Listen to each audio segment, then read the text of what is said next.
সড়ক দুর্ঘটনায় মোংলায় এবার ঈদের আনন্দ নেই নিহতদের পরিবারে। অথচ ঈদের আনন্দ ভাগাভাগির কথা থাকলেও তা কেড়ে নিল একটি দুর্ঘটনা।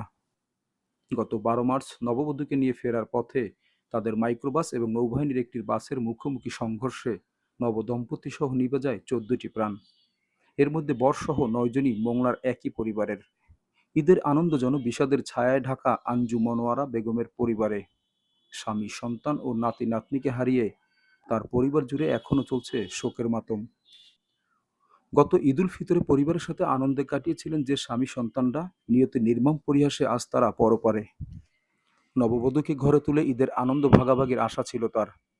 কিন্তু গত ১২ মার্চ ছোট ছেলে সাব্বিরের বিয়ের অনুষ্ঠান শেষে নববধূকে নিয়ে ফেরার পথে সড়ক দুর্ঘটনায় থেমে যায় ১৪ জনের জীবন। এর মধ্যে ৯ জনই তার পরিবারের। মুহূর্তেই তার ছোট ছেলে সাব্বিরের বিয়ের বাসর হলো কবর, আর বাকি সদস্যের সংসারে নেমে এলো ঘোর অন্ধকার। দুর্ঘটনায় স্বামী, ২ ছেলে, ছেলের ২ স্ত্রী, মেয়ে ও নাতি নাতনি হারিয়ে দিশেহারা গোটা পরিবার। আমরা ঈদে প্রতিবার অনেক সুন্দর করে আমরা অনেক বড় আকারে আমাদের ঈদ হয়, কিন্তু এবার আসলে কেউ নাই, আমাদের ঈদ করার মতনও কোনো মানসিক পরিস্থিতি নাই। আমাদের ফ্যামিলি, বাড়ি ঘর ফাঁকা হয়ে গেছে, ৯ জন লোক একসাথে চলে গেছে।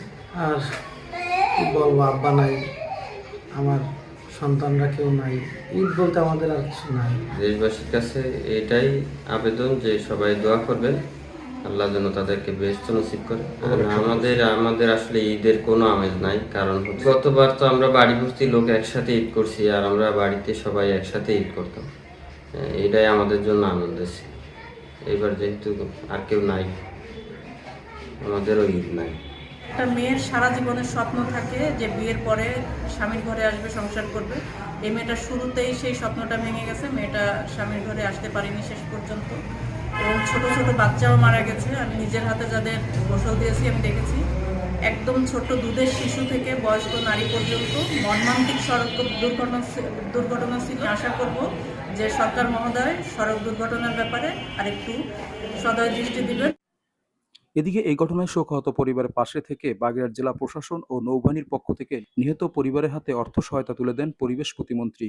যে ক্ষতি হচ্ছে এটা অপূরণীয় ক্ষতি। প্রশাসন এটাকে অনেক গুরুত্ব দিয়েছে, আর এবং সাথে সাথে আমাদের মাননীয় প্রধানমন্ত্রীও কিন্তু এই ব্যাপারটা নিয়ে কিন্তু প্রথম থেকে খোঁজখবর নিচ্ছেন যে তাদের কি অবস্থা, কারণ এত বড় দুর্ঘটনা সম্প্রতি এরকম ঘটেনি। প্রশাসনের সবাই গেছিলেন সেখানে, ওনাদেরকে ৫০,০০০ টাকা বাড়ি থেকে দিয়ে আসছিলেন। নৌবাহিনীর পক্ষ থেকে ড্রাইভারের জন্য ১,০০,০০০ টাকা, প্লাস এই যে ৯ জন মারা গেছে একই পরিবারের, ওনাদেরকে ৯,০০,০০০ টাকা দেওয়া হয়েছে।